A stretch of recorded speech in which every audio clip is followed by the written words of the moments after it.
L'araignée a mangé le papillon.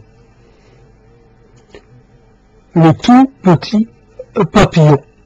L'araignée s'est jetée sur le papillon. Elle a fait vite. On dirait qu'elle était en embuscade. On dirait qu'elle était super entraînée et qu'elle maîtrisait son affaire. L'araignée a sauté. En un seul saut, elle a capturé le petit papillon. Elle a commencé à l'emmailloter très vite. On dirait qu'il voyait ça comme urgent, très urgent. Le petit papillon est encore sous le choc. Il ne sait pas ce qui est en train de se passer. Il est en pleine panique. Mais déjà,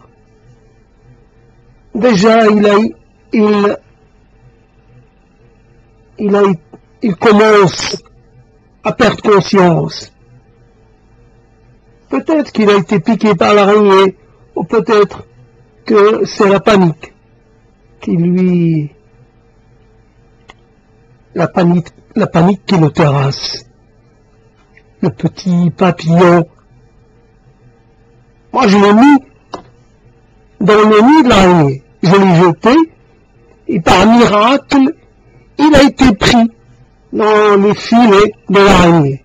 Ça n'arrive pas à tous les coups. J'ai fait cela parce que j'aime pas cette espèce de petit papillon. Alors je suis heureux de l'offrir en présent à l'araignée. J'allais le détruire de toute façon. Alors c'est bien qu'il serve à quelque chose, le petit papillon. Pas mignon, petit mais terriblement efficace, terriblement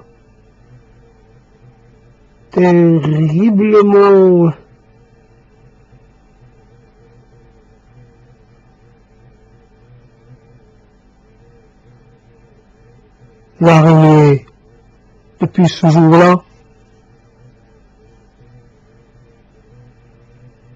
et je suis sûr qu'elle attend, depuis ce fameux jour, qu'elle attend encore, qu'on lui serve comme ça, à demeure, un petit papillon, et pourquoi pas beaucoup de petits papillons, et pourquoi pas un gros papillon.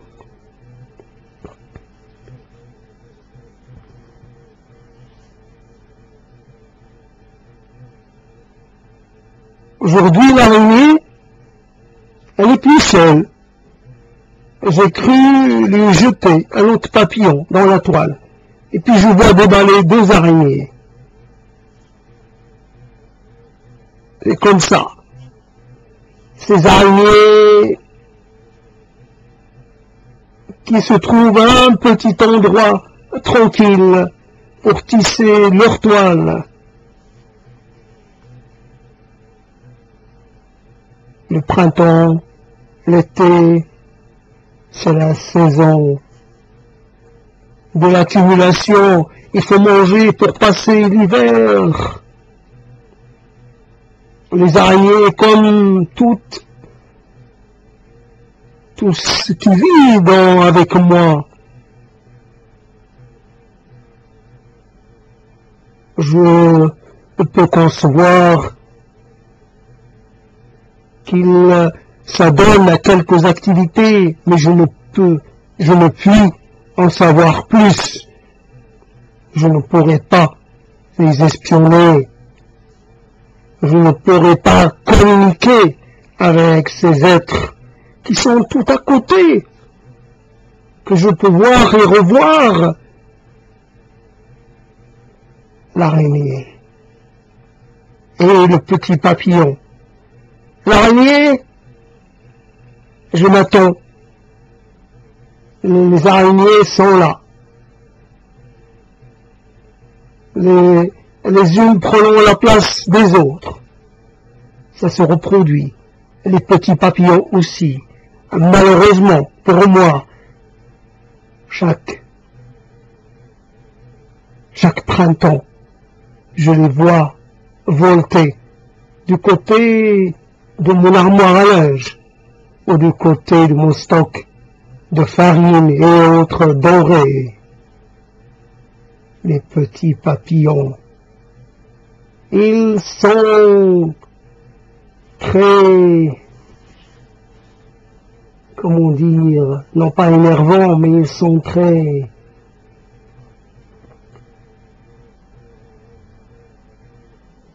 voici,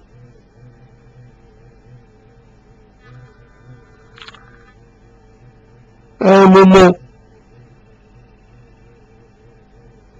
moment, quelque chose de pas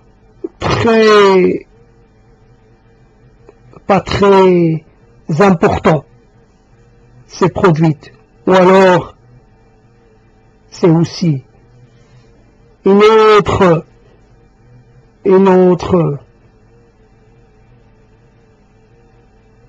autre exemple de ces relations qui se nouent entre des êtres. Certains sont constituant le menu d'autres, certains permettant à d'autres de vivre et de prospérer. Une certaine division du travail. La fonction de chacun est distincte de celle de l'autre. L'araignée capture des nuisibles, les nuisibles s'occupant de leurs propres affaires.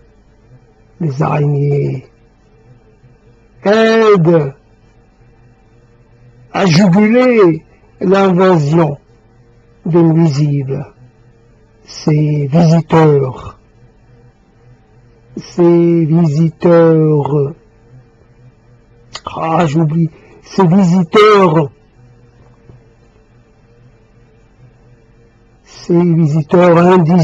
indésirés, ces visiteurs indésirables du printemps, ces visiteurs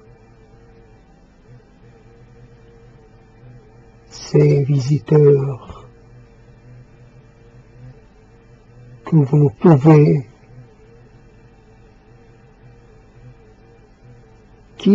ces visiteurs qui viennent sans être invités. Ils sont là, ils seront là de tout temps, chaque fois qu'il y ait de la nourriture, chaque fois qu'il y ait quelque chose à ingurgiter. Cette éternelle scène de la vie dans laquelle il faut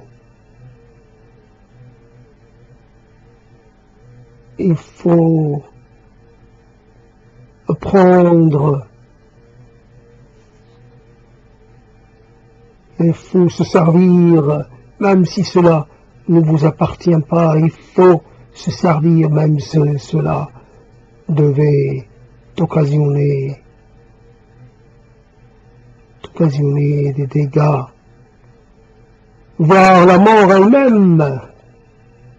Ainsi se termine cette petite histoire de l'araignée que j'imagine peut-être rêvant de cet instant-là, le remémorant